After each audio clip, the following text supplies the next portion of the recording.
Ag nakatindot sa maghimo tag mga mini farm mga kabs, di siya kinahanglang dako nga lugar para makapagtanom ta. So, be resource mga kabs or di kung makita ninyo na yung mga kagmay nga bakante sa inyong lugar, sa probinsya ka man, sa kondo, sa syudad.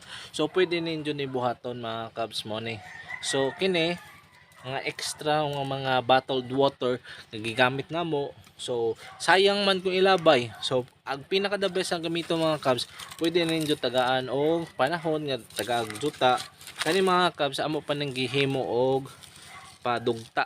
So after ani pwede na po natin siya butangan og juta kay kani mga rice hull og bunot, og gibutangan na mo o siya og kanang eggshell. So make sure pino yung eggshell kini, dugmok lumis kamot.